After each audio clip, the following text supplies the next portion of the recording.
La vie de Clara n'avait jamais été facile.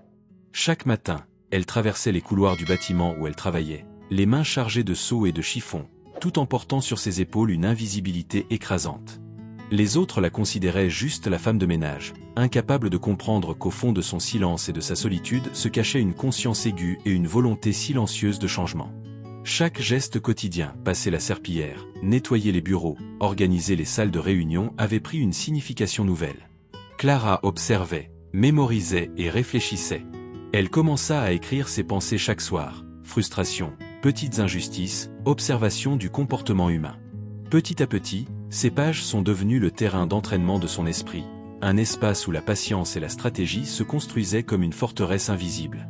Elle fut confrontée à des humiliations répétées, des regards dédaigneux, des remarques sarcastiques. Mais au lieu de réagir avec colère ou tristesse, elle apprit à répondre avec calme et neutralité. Chaque petite interaction était analysée, transformée en information stratégique. Sa douleur se mua en outil d'observation et de compréhension. Chaque humiliation était désormais une leçon, chaque insulte une carte pour naviguer dans un monde qui ne la voyait pas. Clara comprit qu'il fallait d'abord se comprendre soi-même. La véritable force n'était pas dans le regard des autres, mais dans l'acceptation de ses propres limites et de ses capacités. Ses journées de travail répétitives devinrent une école de discipline et de patience. Son esprit se transforma lentement, silencieusement, mais de manière irréversible. La vengeance qu'elle préparait ne serait pas violente ni explosive. Elle serait subtile, calculée et puissante, née de sa compréhension et de sa maîtrise de soi. Les jours suivants, Clara approfondit sa transformation. Chaque interaction au travail était observée, chaque comportement humain analysé.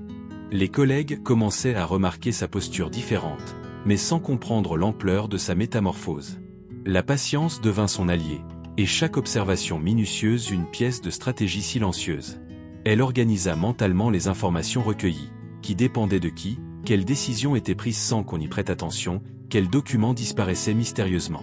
Clara comprit que le monde extérieur, limité dans sa perception, pouvait devenir son allié. Elle accumula des connaissances discrètes, renforçant sa position et sa confiance intérieure. Ses craintes et ses insécurités étaient toujours présentes, mais elles devinrent des guides plutôt que des freins.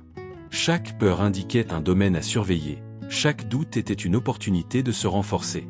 Clara commença à appliquer ses observations dans ses tâches quotidiennes, exécutant tout avec précision et efficacité, sans jamais attirer l'attention. Ses réflexions existentielles se développèrent également. Clara se demandait quel était le sens de la vie, de la reconnaissance, du succès. Elle comprit que la force réelle ne venait pas de l'approbation des autres, mais de la conscience de sa propre valeur et de sa capacité à agir avec maîtrise et patience. La vengeance silencieuse prenait forme dans son esprit comme une évidence. Elle n'avait pas besoin de blesser les autres, juste d'affirmer sa puissance intérieure. Petit à petit, Clara constata que le monde extérieur dépendait d'elle de manière inconsciente. Les documents qu'elle classait, les informations qu'elle corrigeait, les erreurs qu'elle anticipait, tout cela renforçait son influence invisible. Elle comprit que la vengeance n'était pas contre les autres, mais contre la peur et l'invisibilité qu'elle avait elle-même subies. La véritable victoire résidait dans la transformation silencieuse de son esprit et de son cœur. Le jour de la mise en œuvre de sa vengeance silencieuse approchait. Chaque action de Clara était désormais réfléchie, chaque mouvement exécuté avec précision. Elle observa les documents perdus, les erreurs administratives, les négligences répétées des supérieurs et collègues. Chaque détail était une opportunité de démontrer son efficacité, non par confrontation, mais par maîtrise silencieuse. Lors d'une réunion importante, elle fournit discrètement les documents corrects, résolut des erreurs techniques et assura le bon déroulement des opérations. Les supérieurs furent impressionnés par l'efficacité, sans jamais savoir d'où venait cette compétence invisible. Pour Clara, la vengeance silencieuse était déjà en marche, elle prouvait son pouvoir sans éclat ni confrontation. Ses réflexions intérieures continuèrent à évoluer. La patience et l'observation étaient devenues ses armes les plus puissantes. Chaque interaction humaine, chaque comportement, chaque erreur anticipée renforçait sa confiance. Elle comprit que le véritable pouvoir ne résidait pas dans l'ostentation ou la confrontation, mais dans la discipline, la stratégie et l'auto-affirmation silencieuse. Clara poursuivit son plan en aidant discrètement des collègues, en corrigeant des problèmes avant qu'ils ne deviennent visibles et en assurant l'efficacité générale du bureau. Chaque action accumulait respect et influence, mais silencieusement. La femme que tous sous-estimaient construisait sa victoire invisible, une domination douce et stratégique fondée sur la patience et l'intelligence. Au fil des jours, elle comprit que sa transformation intérieure était plus précieuse que n'importe quel impact externe. Chaque humiliation passée, chaque regard dédaigneux et chaque remarque sarcastique avait servi à renforcer sa patience, son discernement et sa force silencieuse. Sa vengeance n'était plus une simple idée, mais une réalité quotidienne qui s'exprimait dans chaque geste calculé. Le jour tant attendu arriva. Clara entra dans le bureau avec la confiance tranquille d'une personne qui sait exactement ce qu'elle fait et pourquoi. Chaque document fut organisé, chaque erreur corrigée, chaque interaction subtilement influencée. Les collègues étaient toujours inconscients de sa maîtrise, mais les résultats parlaient d'eux-mêmes.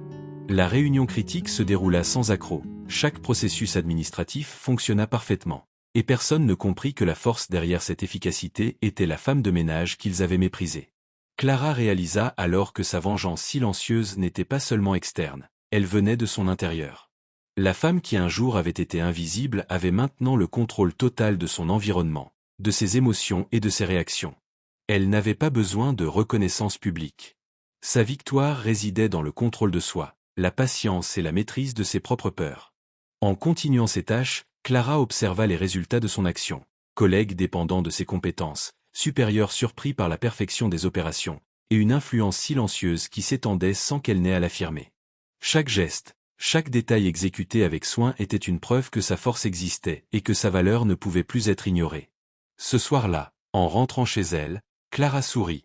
Sa transformation était complète. La vengeance silencieuse, la patience, l'observation et la stratégie avaient porté leurs fruits. Elle avait prouvé, avant tout à elle-même, qu'elle possédait force, intelligence et résilience. La douleur passée, les humiliations et l'invisibilité n'étaient plus des obstacles mais des tremplins. Elle comprit que la véritable puissance résidait dans l'acceptation de soi, la conscience de sa valeur et la capacité à agir avec patience et sagesse. La femme que tout le monde avait sous-estimée était désormais entière, libre et puissante. La vengeance silencieuse n'était pas un acte de colère ou de haine, mais l'expression concrète d'une transformation intérieure profonde. Clara avait appris que la vraie force ne nécessite ni éclat, ni confrontation, elle est silencieuse, stratégique et durable.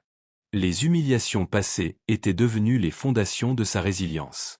Et la femme que l'on appelait autrefois juste la femme de ménage s'était élevée, non par l'écrasement des autres, mais par la maîtrise de soi, l'intelligence et l'acceptation de son propre être.